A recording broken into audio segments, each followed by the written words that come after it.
안녕하십니까. 새로운 세상을 창조적으로 열어가는 배경락 목사입니다. 오늘은 레슬리 뉴비긴이 쓴 교회란 무엇인가 제4장 성령의 공동체를 읽고 제 나름대로 이해한 것을 해석하여 강의하려고 합니다. 레슬리 뉴비긴의 책을 여러분들이 구입하셔서 읽으시면 아마 더 큰 도움을 받을 줄 믿습니다. 구독과 좋아요는 유튜브를 만드는 저에게 언제나 큰 힘이 됩니다. 그럼 시작하겠습니다. 초대교회는 수천 년에 걸친 여호와 하나님 신앙의 전통 위에 세워진 교회입니다. 그들은 이미 구약 성경에 있었고 구약을 바탕으로 신앙생활을 시작했습니다. 신약 성경 중 제일 처음 쓰인 성경이 데살로니가 전서입니다. 대략 주 50년경에 쓰여졌는데 이것은 마가복음이 쓰이기 최소한 15년 전이었습니다. 그러니까 예수님이 승천하신 후 20년 이상 구약 성경만 가지고 복음을 증거했다는 말이 됩니다. 물론 신약 성경이 제대로 쓰이기 전까지 그들은 언제나 구약을 바탕으로 복음을 전파했습니다. 바울이 회당에 들릴 때마다 읽었던 성경은 구약 성경이었습니다. 그러므로 초대교회는 유구한 역사와 전통을 가진 여호와 신앙의 바탕 위에 분명한 텍스트를 가지고 있었습니다.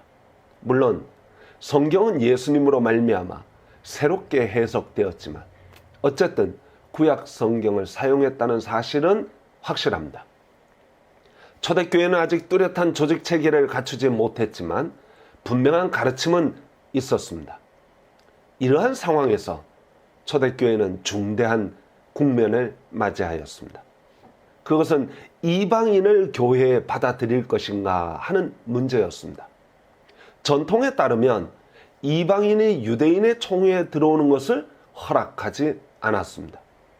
초대교회도 유대의 전통을 따라 이방인에 대한 거부감을 가지고 있었습니다. 그때 베드로가 욥바에서 로마인이었던 고넬료에게 세례를 주었습니다. 이건 명백히 전통을 어긴 것입니다. 그때 베드로가 전통을 깰 수밖에 없었던 근거로 성령을 이야기하였습니다. 이 사람들이 우리와 같이 성령을 받았으니 누가 능히 물로 세례 베품을 그 말이요. 바울도 갈라디아 교인들과 율법과 믿음에 대해 논쟁할 때 이렇게 말했습니다. 내가 너희에게서 다만 이것을 알려 하노니 너희가 성령을 받은 것이 율법의 행위로냐 혹은 듣고 믿음으로냐 너희가 이같이 어리석으냐 성령으로 시작하였다가 이제는 육체로 마치겠느냐. 사도 바울은 그리스도인의 출발점으로 성령을 이야기하였습니다. 진정한 의미에서 교회를 구성하는 것은 바로 성령의 임재입니다. 교회를 이야기할 때 가톨릭은 조직과 구조의 강조점을 두고 개신교는 가르침에 강조를 둡니다. 그러나 초대교회는 성령에 강조점을 두었습니다. 예수님은 진리의 성령이 오시면 그가 너희를 모든 진리 가운데로 인도하실 것이다 라고 말씀하셨습니다. 당연합니다. 성령님이 성경의 저자이기 때문입니다. 초대교회는 성령의 인도하심에 민감했습니다. 그들은 성령님이 이끄시는 대로 수천 년 전통을 무너뜨리고 성령님의 가르치심을 따라 성경을 재해석했습니다. 바울은 어디를 가든지 너희가 믿을 때에 성령을 받았느냐 물었습니다. 오늘날 바울의 후예들은 우리는 성령에 대한 질문보다 너희가 우리가 가르친 대로 믿고 있느냐? 라고 묻든가 너희가 우리 교단에 속해 있느냐? 묻습니다. 이는 엄청난 차이입니다. 우리는 가르침에 목숨을 겁니다. 그들은 성령의 인도하심보다 가르침에 더 목숨을 겁니다. 그러나 기독교 교리의 역사를 살펴보면 교리는 언제나 그 시대를 배경으로 하여 생성되었습니다.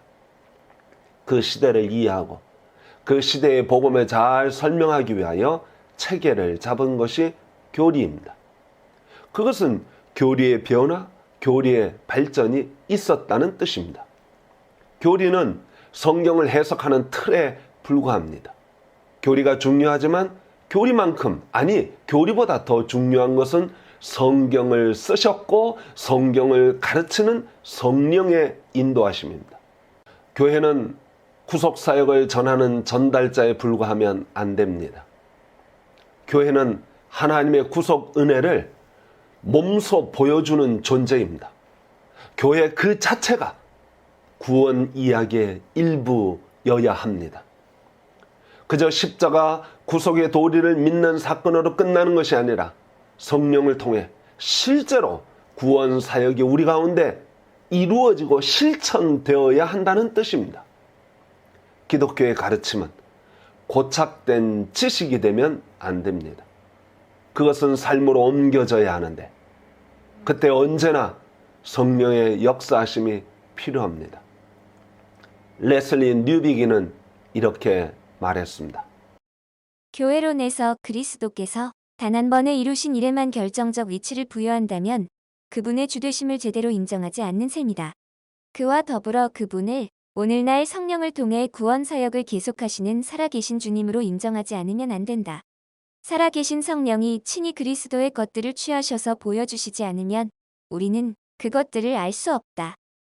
교회는 메시지를 충실히 전한 덕택에 혹은 사도들과 호흡을 같이하며 친교를 나눈 덕택에 생명을 유지하는 공동체가 아니라 하나님의 영의 살아있는 능력으로 살아가는 공동체이기 때문이다.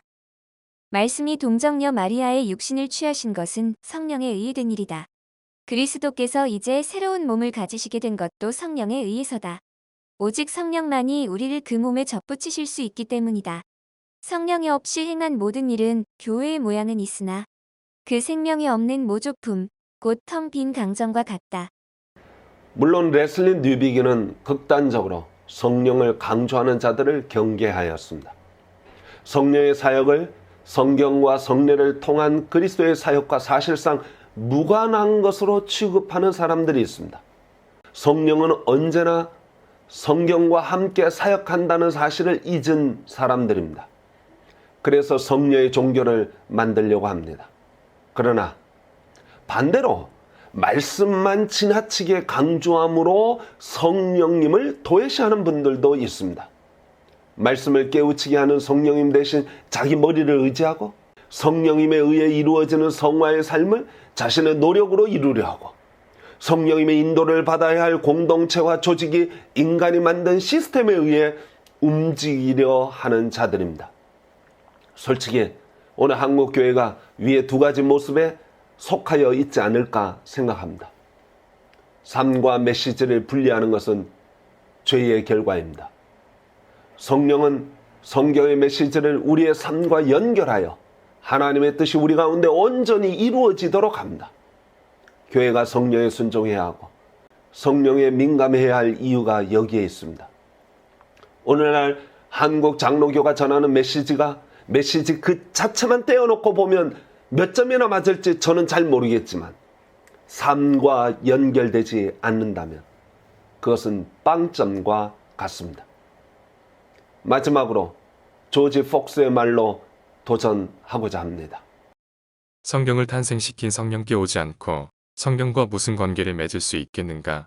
당신들은 그리스도께서 이렇게 말씀하셨고 사도들은 저렇게 말했다고 할 것이다. 그러나 내가 예수도 알고 바울도 알거니와 너희는 누구냐? 라고 말하면 당신들은 무슨 말을 할 수 있겠나? 구독과 좋아요, 알람 설정을 해주시면 앞으로 저의 글을 빠르게 접할 수 있습니다. 감사합니다.